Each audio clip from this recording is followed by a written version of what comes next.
Bueno, egun on danoi, espero dut ondo entzuten zaidala. Bueno, eskerrik asko lehenik eta behin danoi apuntatu zeaten pertsonei, ziklo hontan, kontrolineko ziklo hontan apuntatu zeaten pertsona guztiei. Eta, bueno, hemen lehenengo pantailan ipintzen edo agertzen den bezala, gaur, gestión de circulante, tesoreriari buruz saiatuko gea, pixka modelo batzuk eta erakusten, eta gero hurrengo sesioetan azaltzen den bezala, beste tematika batzutan ere sartuko gea. Pixkanaka eta ahalik eta simple eta hobetona esplikatzen gauzak, gure aldetik behintzat. Bueno, lo que decía es primero agradeceros a todos aquellos que os habéis apuntado. Son más de 100 las empresas que estáis conectadas ahora mismo y bueno, agradeceros a todos por el interés a este ciclo de webinars. Son webinars, como bien pone ahí, de 20 minutos, es decir, no se trata ni de una formación tal.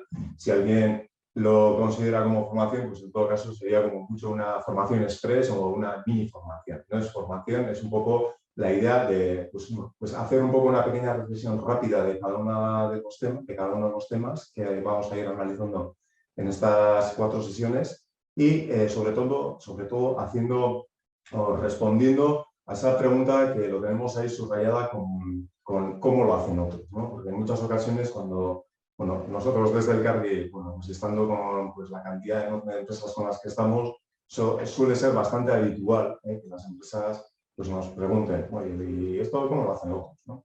Porque al final, quieras o no, pues yo tengo unas manías, tengo una manera de trabajar X y bueno, pues siempre lo he hecho así, ¿no? Y tener la referencia de otros cómo lo hacen, pues puede resultar de interés, ¿vale? No significa que los otros igual lo hagan mejor, pero tener una referencia también de qué es lo que pueden estar haciendo otros, pues puede resultar conveniente o interesante y ese es el motivo por el cual pues, diseñamos o pensamos que era conveniente hacer pues, sesiones de este diseño de 20 minutos para no robaros mucho tiempo y si son 20 minutos incluso un poquito menos tampoco pasa nada, para así de esa manera pues quitaros el menor tiempo posible, y porque además por vía webinar la atención del que escucha pues, suele ser un poco más limitada y por eso quiero ir de alguna manera al grano, ¿vale?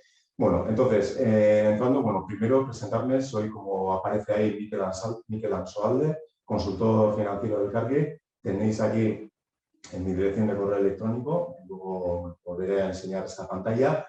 Es un seminario, es decir, esta sesión de WebZoom es un seminario, es decir, no hay posibilidad de que vosotros hagáis preguntas en directo. ¿Por qué? Porque si se meten las preguntas en directo podría alargar la sesión. Entonces, toda aquella persona que de alguna manera, tras lo explicado o tras lo que vayamos a mostrar hoy, pues tenga dudas o tenga interés o tenga cualquier cosa, pues puede ponerse en contacto directamente conmigo, pues enviándome un correo electrónico a esta dirección que pongo en la pantalla, ¿vale? Entonces, sin más preámbulos, entro dentro de lo que es la primera sesión, que llamamos gestión del circulante. Bueno, a ver, la gestión del circulante, intentar explicarla en 20 minutos, pues sería demasiado pretencioso por mi parte, ¿no? Entonces, yo lo que voy a centrar es, sobre todo, en la parte de la tesorería, porque la gestión del circulante en última instancia, bueno, es parte de la tesorería, es parte de la gestión del circulante, pero otras partidas dentro de lo que es el circulante afectan de manera directa a lo que es la tesorería. Entonces, teniendo en cuenta que lo que es la gestión del circulante comienza con los clientes desde el hecho de vender, del poder de negociación que tengamos en cuanto a forma, en cuanto a plazo, en cuanto al riesgo que queramos asumir con los clientes a los que vendemos, en cuanto a la cobertura y las coberturas seguros que tengamos, digamos, con los clientes cuando los vendemos, eso es parte de lo que es la gestión del circulante, de la misma manera que con los proveedores, el poder de negociación, la forma, el plazo, etcétera. Cuanto antes cobrar, cuanto más tarde pagar, bueno, pues dentro de lo que es la ética y dentro de lo que es la legalidad. Pero bueno, eso sería, como bien sabéis, todo lo que es parte de lo que es la gestión del circulante y dentro de lo que es la gestión del circulante, bueno, pues hay empresas en las que el estocaje o las existencias no juegan un papel tan importante. En el contexto actual, por el tema de las materias primas, por la energía, por tal, etcétera, sobre todo las materias primas al estocaje, puede tener una incidencia importante. Ahí estaría lo que es la importancia que tenga para la empresa, lo que es la gestión de la cadena de suministro, el supply chain management, que como bien sabéis, pues eso podría llevar pues muchísimo más tiempo, ¿no? Bueno, todo esto compaginado con el hecho de tener la financiación disponible y controlar el riesgo de la financiación para poder gestionar correctamente esto, es decir, que un incremento de las ventas no me afecte a una falta de financiación o un cambio en la política de poderes no afecta a la financiación, bueno, pues todo eso de una manera extensa llevaría a lo que es la propia gestión del circulante. Yo, como he dicho, ahora, sobre todo dentro de esta gestión del circulante, me voy a centrar de primeras y en estos 20 minutos en lo que es en la gestión de la tesorería. Luego, en otra sesión, hablaremos también, dentro de lo que es el reporting, etcétera, de la parte de gestión del circulante. Yo ahora, por ir un poquito al grano, como decía, me voy a centrar en la parte de la tesorería, porque toda esta parte afecta, como decía, directamente a lo que es la propia tesorería o gestión de tesorería de lo que es la empresa. Bueno, siendo así y habiendo puesto un poco, centrando el tema, la gestión de tesorería la voy a ordenar en 3 pilares, ¿vale? Primero es lo que es la posición, es decir, los saldos que tengamos en las diferentes cuentas bancarias, es decir, los movimientos que hayamos tenido en las cuentas bancarias. Eso afecta directamente a lo que es la tesorería, es decir, es lo que tenemos. Por otra parte, evidentemente, es la planificación, saber lo que tenemos y tener una previsión de lo que va a pasar a corto, medio o largo plazo. Bueno, pues eso es también otro de los pilares que vamos a analizar ahora en la sesión. Y todo ello compaginando perfectamente con la financiación del circulante, controlando los límites, los riesgos que tenemos, las disponibilidades que tenemos en la gestión del circulante para poder llevar y cubrir las necesidades de financiación, más la financiación a largo plazo. Bueno, pues basándome en estos 3 pilares es sobre los que voy a enseñar, digamos, pues un modelo de gestión de tesorería que en muchas empresas, bueno, pues, pues se utiliza. Al final, quieras o no, lo que es la gestión de tesorería de una empresa a otra no cambia tanto. Puede haber, pues mira, nosotros tenemos el cash pooling, tenemos tal, diferentes casuísticas, tal, etcétera, pero no cambia tanto, ¿vale? Entonces yo lo que voy a intentar es mostrar un modelo que de alguna manera pueda servir para cualquier empresa. Bueno, entonces, de primeras vamos a entrar un poco a pedir lo que es la carta a los Reyes Magos, ¿no? A mí, mi especie de cuadro de mando de tesorería que digamos existen en algunas empresas, bueno, pues sería tener una evolución de los saldos visualmente, rápidamente, la evolución de saldos que hemos tenido, es decir, los amarillos serían los pagos que hemos tenido y los negros, las columnas serían los pagos, la evolución de los saldos que hemos tenido en los últimos días, bueno, pues una visualización, ¿vale? Lo que da el gráfico, tener una previsión de la evolución de saldos que voy a tener las próximas semanas, ¿no? También me podría interesar de una manera ágil y visual, tener una disponibilidad o tener un conocimiento de tener una idea de lo que tenemos disponible en las diferentes líneas de financiación circulante, es decir, anticipo de facturas, anticipo de consumir, anticipo de factoring, bueno, las diferentes líneas de financiación de circulante que pueda tener la empresa. Bueno, pues ahí saliendo el límite que tenemos, el riesgo que tenemos disponible.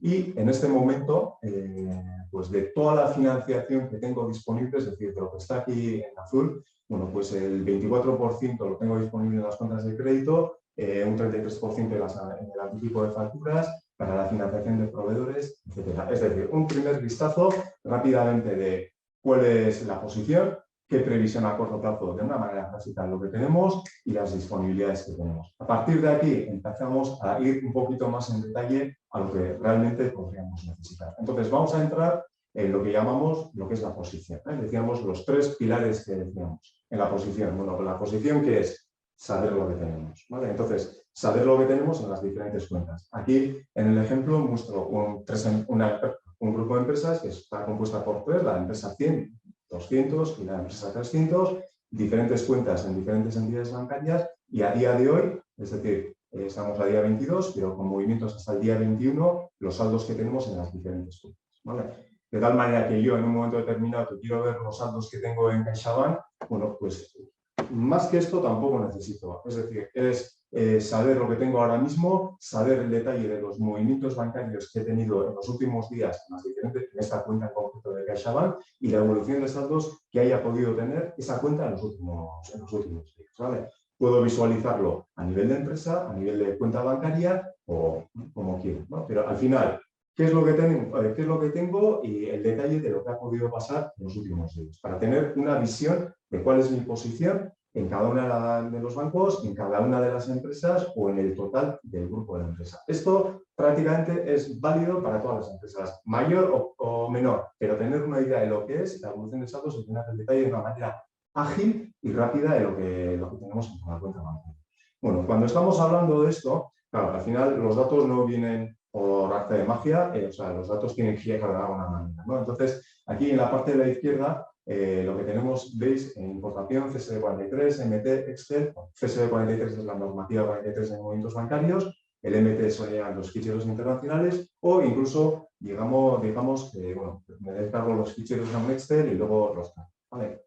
Bueno, pues de esa manera, si yo entrara en esta parte, bueno, pues nos encontramos con que hemos dicho que íbamos a llegar a la parte de posición, y esa parte de posición se nutre de los movimientos bancarios. Entonces, una empresa, pues, o en función del número de empresas que tenga la empresa y del número de cuentas bancarias que tenga la empresa, esa descarga de los movimientos bancarios, hemos dicho que es necesaria para obtener los saldos y para tener el detalle de los movimientos bancarios, puede traducirse o puede obtenerse de una manera automática, es decir, yo llego a la empresa y tengo los movimientos bancarios descartados, entro a un informe de este estilo y visualizo los movimientos, o puede ser que, mira, pues yo entro a la página web y me descargo los movimientos bancarios. Porque yo trabajo solo con una cuenta o con dos cuentas y, bueno, no me cuesta nada entrar y descargar y visualizar los movimientos. Bueno, pues en función de un poco de las necesidades que tenga cada empresa, bueno, pues puede recurrir a la descarga automática o a la manual, como decía. En última instancia,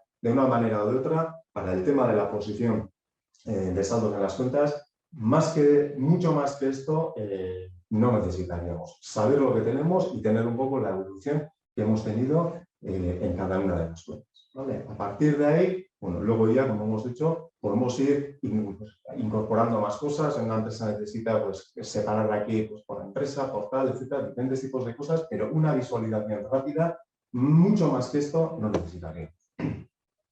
Si vamos a la parte de planificación, he dicho esta primera parte de posición, que en dos pantallas os he enseñado y ya sería suficiente, iríamos a la parte de la planificación, ¿vale? Entonces, aquí en la parte de la planificación nos podemos encontrar, pues, con horizontes temporales diferentes, ¿eh? Corto, medio, largo plazo, ¿vale?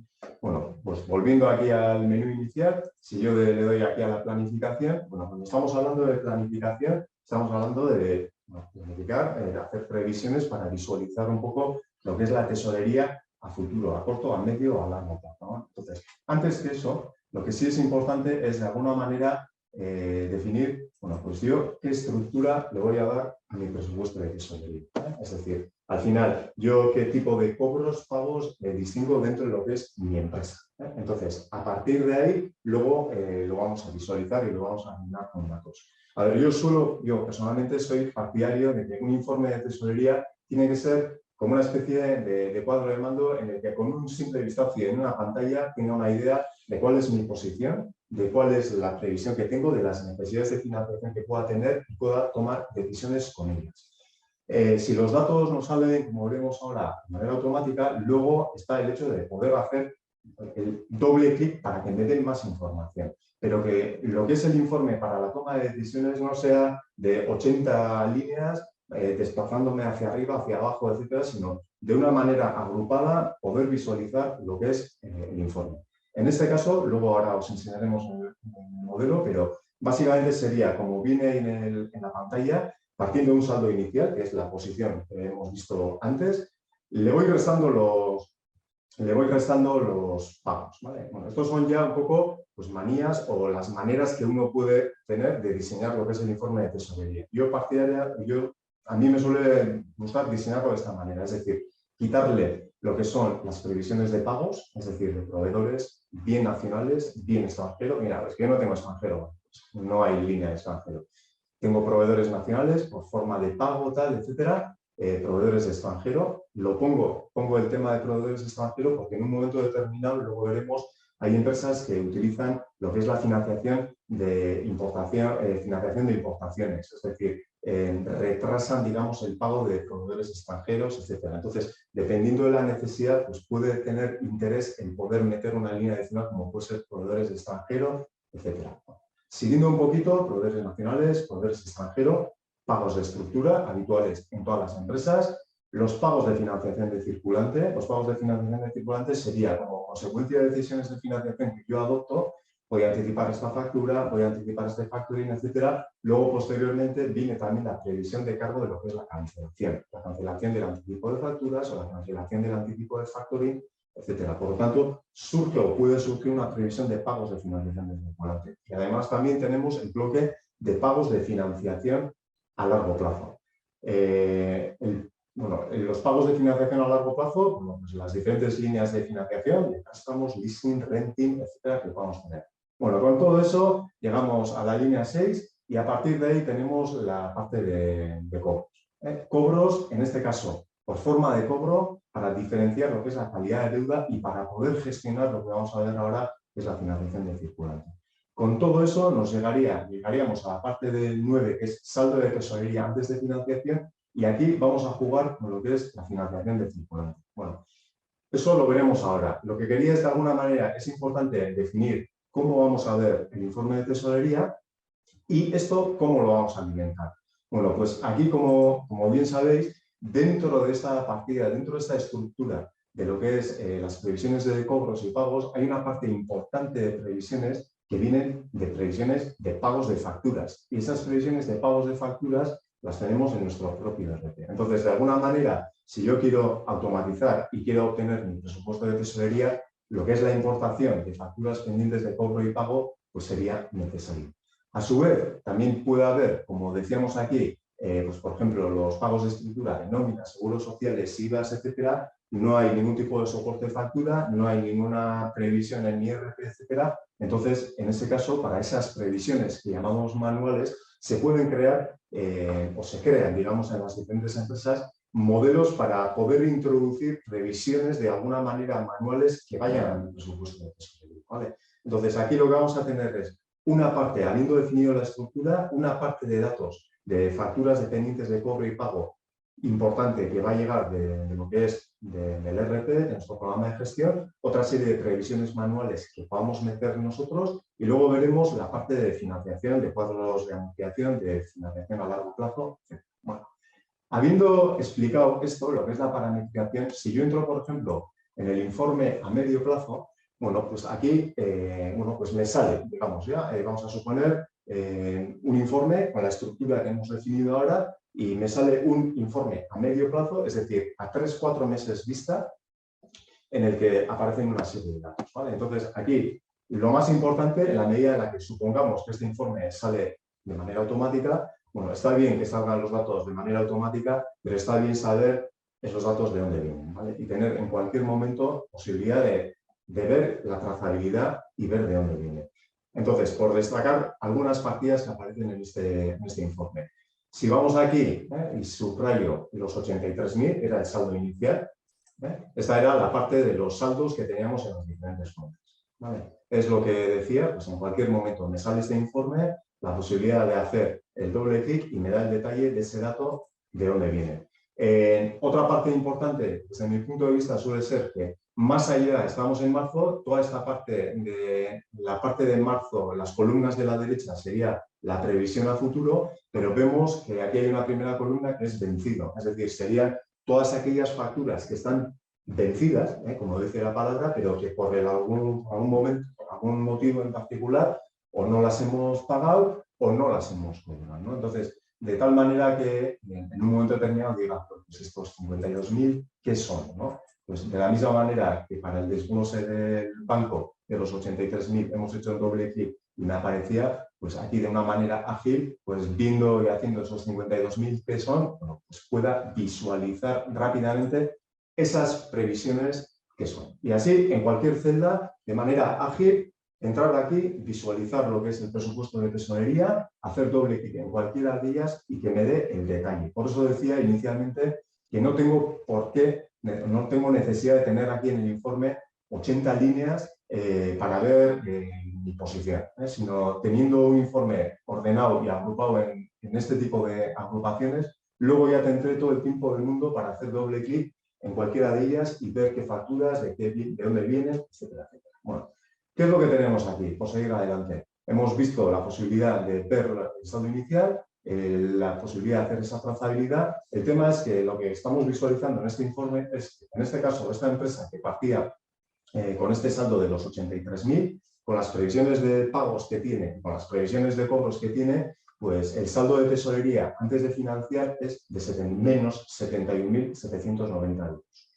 Bueno, ¿eso qué significa? Bueno, significa que de alguna manera estoy ante la necesidad de tener que cubrir esa necesidad. Y esa necesidad viene mirando o buscando qué disponibilidades tengo. Entonces, si yo en un momento determinado digo, bueno, pues tengo aquí para la línea de anticipo de facturas 75.000 euros, voy a utilizar los 75.000, pero es que además no es que tenga disponibles, sino que además tengo facturas de forma de transferencia que puedo negociar, ¿vale? Entonces, teniendo en cuenta que tengo disponibilidad, tengo facturas para poder anticipar, tomo esa decisión, cubro esa necesidad y cubro esa tesorería final.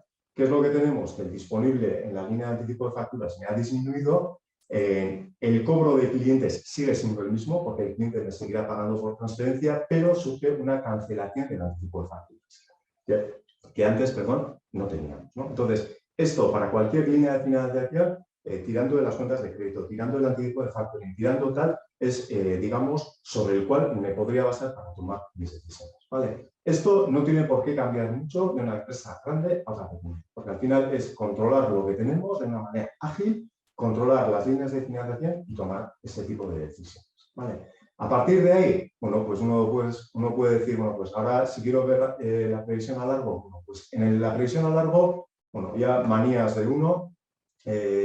A mí, bueno, las empresas, lo que normalmente solemos hacer es, manteniendo lo que es la previsión inicial de los 3 meses, a partir de ahí, bueno, ahora mismo no tengo cartera, facturas que vayan a vencer en septiembre o en octubre del 2022, porque cobro pago a 3 meses, a 60 o a 90 días, ¿no? Entonces, añadimos una parte que son previsiones de compras, previsiones de pagos de compras y todo lo que hay aquí. De tal manera que metiendo y añadiendo este tipo de cosas nos da una previsión de tesorería más a largo plazo. No mucho más. Al final, con eso lo que tenemos es un poco idea de la planificación que podamos tener a corto, medio o largo plazo. Si seguimos con la financiación, bueno, pues de la parte de la condición de circulante ya hemos hablado, saber las condiciones, la salida de riesgo y la disponibilidad. Y para la financiación a largo plazo, bueno, pues ahí tendríamos que definir las condiciones de cada línea de financiación que tengamos, de préstamos, de leasings, de rentings, etcétera, y establecer los diferentes cuadros. ¿Eso a qué nos lleva? Bueno, pues que toda esta información de previsiones de amortización de cuadros de mando nos lleva a esta parte de préstamos, digamos, en el presupuesto de tesorería. Es decir, metiendo esa parte de financiación nos llega también a lo que es el presupuesto de tesorería.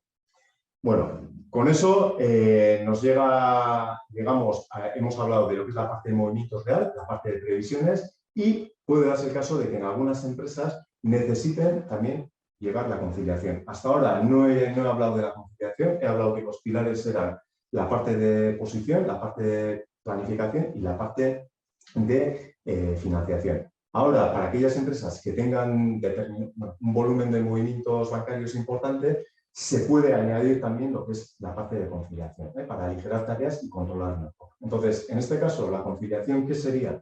Pues imaginemos que tenemos aquí estas cuentas bancarias. Este 27 me dice pues, que tengo todos estos 27 movimientos pendientes de conciliar, el resto de movimientos ya los tengo conciliados. Ahora mismo en bancos tengo este saldo, tengo esto pendiente de conciliar y esto es lo que me dice que tengo que tener en el RCP para tenerlo conciliado. Bueno, con eso se diseñan una serie de pantallas para aligerar lo que son la conciliación de movimientos bancarios, propuestas, digamos, automáticas para poder cruzar movimientos bancarios contra facturas, etcétera, y aligerar las tareas administrativas como hemos hecho, para que en cualquier caso yo pueda aligerar y controlar mejor. Con eso, ¿qué es lo que conseguimos? Además de aligerar las tareas, controlar mejor lo que es los plazos medios de cobro y pago de clientes, establecer determinados KPIs que puedan ser de interés para el controlling y definir también las desviaciones. Habíamos definido que íbamos a tener un presupuesto X para los próximos meses y la realidad, gracias a esa conciliación, me dice que ha sido diferente.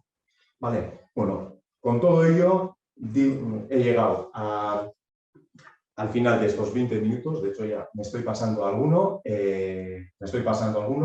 voy a hacer un breve resumen de lo que he hecho. O sea, nos podemos encontrar con empresas en las que tienen muy pocas cuentas bancarias, muy pocos movimientos bancarios y poquísimas facturas. Bueno, pues en este caso, en esta empresa, pues un Excel es más que suficiente, ¿vale? Bueno, pues sería cuestión de mejorar, en su caso, creando modelos del estilo que hemos comentado. Empresas en las que tienen esa necesidad de mejorar informes, tal, etcétera. Bueno, pues ahí habría dos opciones. De alguna manera, todo lo que hemos visto aquí, quitando la parte de conciliación, se podrían hacer modelos de Excel bastante avanzados y, pues si no, estableciendo herramientas de tesorería. Y aquellas empresas que de alguna manera, teniendo una necesidad de mejorar informes y necesidad de mejorar la conciliación, pues quieran tenerlo pues, todo de alguna manera automatizado, tener el dato correctamente para tomar las decisiones, ¿vale? Entonces, con esta idea termino. He llegado a lo que quería llegar, mostraros de alguna manera modelos que pueden ser más o menos desarrollados en algunas empresas, no varían tanto. A mí personalmente me suele gustar partir de lo sencillo y luego ya tendremos todo el tiempo para complicarlo, añadir lo que si cash pooling, qué tal, etcétera, diferentes tipos de cosas, pero en muchas empresas un modelo o modelos de este tipo pueden ser más que suficientes. Vale, bueno, como pone aquí, antes os he puesto mi nombre, mi dirección de correo electrónico, ahora os pongo también mi número de teléfono. Aquellos que tengan interés o alguna duda, pueden ponerse en contacto directamente conmigo. Sin más, muchas gracias y nos vemos en la siguiente. Un saludo.